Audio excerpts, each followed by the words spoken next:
सांग्रां जा नोंथाङा सिगाङाव बे भिडिअखौ नायबानो जाबाय। थिथागुरि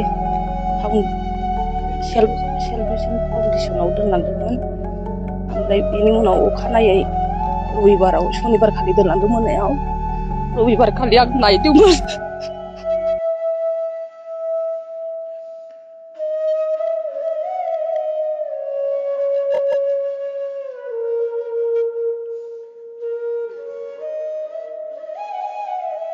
नोंथांमोना भिडिअआव जाय बिमाखौ गाबनाय नुदों बिथांजोनि फिसाज्लाया जिउ गोमानांदों। बिथांजोनि फिसाज्लाया सासे बेनि थाखायनो न'खरनि मानसिफोरा सावरायज्लायनानै जायहा जिउ गोमानांदों बे सेंग्राखौ मोनसे रिहाब सेन्टाराव दोनहैदोंमोन। एडिक्टखौ नागारनो हायो, नाथाय दुखुनांथावदि रिहाब सेन्टारावनो बिथांनि जिउआ गोमानाङो। न'खरनि मानसिफोर बुंनाय बादिब्ला बिथांखौ बुथारदों बेबायदि सन्देह खालामदों, बेनि थाखायनो न्यायखौ बिदों। नै सनाफोर नोंसोर बे हिन्जावखौ सिनायदोंना? नैबे हिन्जावखौ मोजां नायलाय नोंसोरो।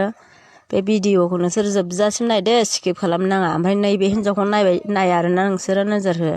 बे हिन्जावा सोर आरो अबेनि, मा जायगानि, मा गामिनि नोंसोरो मोजाङै नायबानो सिनायखागोन। ओमफ्राय नैबेयोथ' बांगाल हौवासो। ओमफ्राय नैबे हिन्जावाहाय बोसोरब्रैनि आगोलाव गावनि फिसायखौ गारना थांदोंमोन आरोना बियो।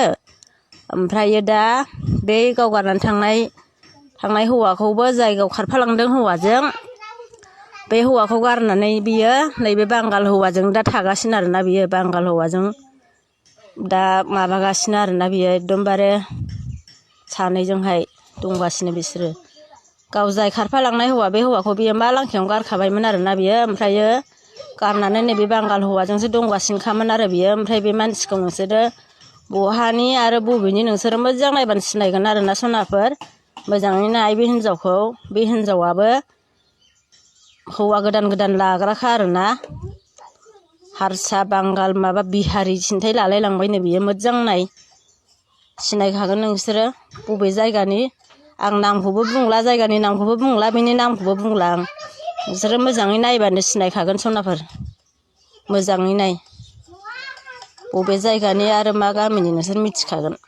बांगाल हौवाजों मोनसे रुमाव थानायखौ भाइरेल खालामदों सासे फेसबुक इउजारा। बांगाल हौवाजों जाय हिन्जावा थादोंमोन बे हिन्जावखौ नोंथांमोना सिनायोबा कमेन्टआव खोन्थाहरबानो जाबाय। आंथ' सिनाया, नाथाय सासे फेसबुक इउजारा नोंथांमोना सिनायखायो होननानै बुंदों, नाथाय आं सिनाया। नोंथांमोना सिनायोबा कमेन्टआव खोन्थाहरबानो जाबाय।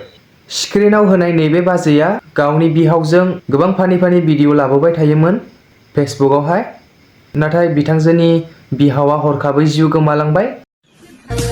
थास' बिलाइनि दै बादि दानो दं दानो गैया। जोनोम जागोदान गथ'खौनो मोनसे नालायाव गारनानै थांदों। बे जाथाया साननैसो सिगाङाव जानानै थांबाय, नाथाय आङो भिडिअ खालामनो टाइम मोनाखैमोन। नाथाय आङो दायो बुंनानै होनि 26 अक्ट'बर रबिबारनि मोनानि 10 रिंगासोआव बरिबारि सानजानि अशकबानआव नालायाव सासे जोनोम जागोदान गथ'साखौ गारनानै थानाय हालोदाव मोननाय जायो। जायगानि सुबुंफोरा दहिसार पुलिसनो खौरां हरो आरो थाबैनो जाथायथिलियाव सहैनानै गाबबाय थानाय गथ'खौ रैखा खालामो आरो बिखौ साबित्रिबाई फुले बिएमसि फाहामसालियाव थिसनो। पुलिसआ बिमा-बिफाखौ नागिरनो थाखाय सीसीटीवी फुटेजखौ नायबिजिरगासिनो दङ। देहा फाहामसालिनिफ्राय खौरां मोननाय बायदिब्ला गथ'आ मोजाङैनो दं, नाथाय नालानि दै लोंनायनि जाहोनाव आइसिइउआव बिथांखौ गोख्रोङै नोजोर होनाय जादों। अब्ला लोगोफोर, नोंथांमोना भिडिअखौ जोबजासिम नायनायनि थाखाय गोजोननाय थाबाय। चेनेलाव गोदानबा साबस्क्राइब खालामनानै होदो आरो नोंथाङा टाइम दंबा भिडिअखौ शेयार खालामनानै होबानो जाबाय। आं गोबां भिडिअ लाबोबाय थानो सानो, नाथाय टाइमनि आंखालाव आं भिडिअखौ लाबोनो हाया। नाथाय आं लाबोनो नाजाबाय थागोन नोंथांमोननिसिम इनफरमेसन शेयार खालामबाय थानो थाखाय। अब्ला लोगोफोर, थेंक्स फर वाचिं।